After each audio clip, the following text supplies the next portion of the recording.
అదేవిధంగా మెదక్ జిల్లాలో సింగూరు ప్రాజెక్టు భూముల కబ్జా వెనుక ఏకంగా మంత్రి దామోదర్ రాజనరసింహ బావమరిది ఉన్నారనే ఆరోపణలు వస్తున్నాయి కదా.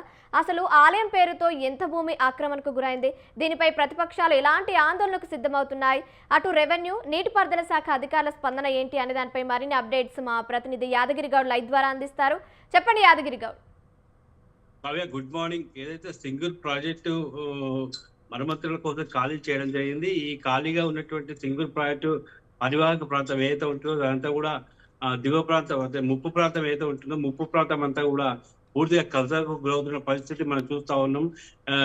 ఏదైతే కింద ఉన్నటువంటి ప్రాంతం అంతా అంటే కాదిరాబాదు, వట్పల్లి మండలంలో ఉన్నటువంటి కాదిరాబాదు, సాయిపేట గ్రామాలకు సంబంధించినటువంటి సింగూరు బుక్కు గ్రామం అంతా కూడా ఇప్పుడు పూర్తి స్థాయిలో ఆక్రమణకు గురవుతున్న పరిస్థితులు మనకు చాలా స్పష్టంగా కనిపిస్తున్నాయి.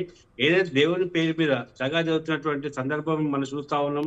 ఏకంగా దామోదర్ రాజనరసింహ బావమరిది, రాష్ట్ర మంత్రి అయినటువంటి దామోదర్ రాజనరసింహ బావమరిది ఈ యొక్క ఆక్రమణకు పాల్పడుతున్నట్టుగా స్థానికులు ఆరోపణలు వ్యక్తపరుస్తున్నారు. అది ప్రధానంగా చెరువులను చెరపట్టేటువంటి పరిస్థితులు మనం చూస్తున్నాం. కానీ ఏకంగా సింగూరు ప్రాజెక్టులో ఉన్నటువంటి భూములనే వందలాది భూములను ఆక్రమించబడినటువంటి కార్యక్రమానికి దామోదర్ రాజనరసింహ బావమరిది శ్రీకారం చుట్టారని చెప్పొచ్చు.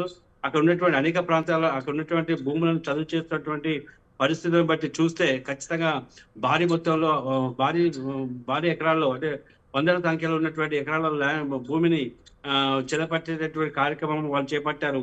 దీనిపైన పూర్తి స్థాయిలో ఇప్పటికే స్థానికంగా అనేక మంది ఆగ్రహం వ్యక్తం చేయడం జరిగింది. ఉన్నతాధికారులకు కూడా ఫిర్యాదు చేయడం జరిగింది. అయితే అక్కడ అయితే తన రిసార్ట్ కు దగ్గరలో ఉన్నటువంటి భూమి దాదాపు వందలాది ఎకరాల భూమిని మంత్రి దామోదర్ కన్సంగంలో నడుస్తున్నట్టుగా ప్రధానంగా ఆరోపణలు వినబడుతున్న నేపథ్యంలో ఇప్పటికే స్థానికులు కూడా అక్కడ కొంత ఆగ్రహం వ్యక్తపరుస్తూ అదేవిధంగా కొంత ఆరోపణలు చేయడంతో పాటు వాళ్ళు కొంతమంది ఫిర్యాదులను కూడా చేయడం జరుగుతూ ఉంది. అయితే అక్కడ దామోదర్ రాజనరసింహ బావమరిది చేస్తున్నటువంటి రోడ్లను వేయడము, అదేవిధంగా మట్టి తరలించడము, చెరువు కట్టెలను తొలగించడం వంటి కార్యక్రమాలు చేస్తున్నారు.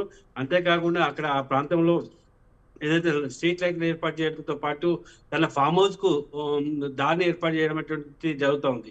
అంటే దీని వెనకాల పూర్తి స్థాయిలో టూరిజం రిసార్ట్ యొక్క వ్యాపారంతో పాటు ఏదైతే బోటింగ్ వ్యాపారం కూడా చేసేటటువంటి ఉద్దేశంతో ఈ యొక్క సింగూరు ప్రాజెక్ట్ ను ఆక్రమణ చేస్తున్నటువంటి ఆరోపణలు బలంగా వినిపిస్తున్నాయి. మొత్తం మీద చూసుకుంటే స్థానికంగానే ఈ యొక్క విషయం కలకలం రేపుతా ఉంది.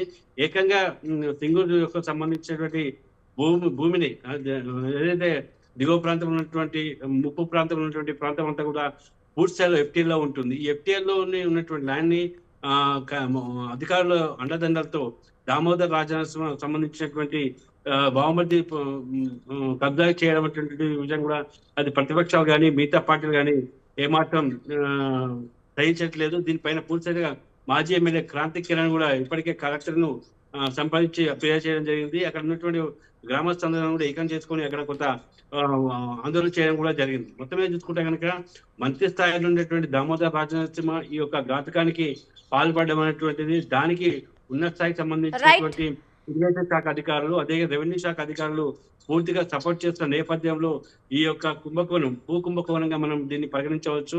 ఖచ్చితంగా దీని మీద రాబోయే రోజుల్లో మరింత స్థానికులు కానివ్వండి లేకుంటే సింగూరు ప్రాజెక్టును సంరక్షించుకోవాల్సినటువంటి బాధ్యత అందరి మీద ఉంటుంది. కాబట్టి హైదరాబాద్ నీటిని అందించేటటువంటి జలాశయం కాబట్టి ప్రాజెక్ట్ కాబట్టి దాని మీద ఉన్నటువంటి ఈ యొక్క మంత్రి యొక్క కన్ను వేయడం దాన్ని దోచుకోవడం వంటి కార్యక్రమానికి ఖచ్చితంగా తిరగబడతామని చెప్పేసి స్థానికులు చెప్తున్న పరిస్థితి మనం చూస్తున్నాం. Kavya, thank you Yadagiri, thank you for the updates.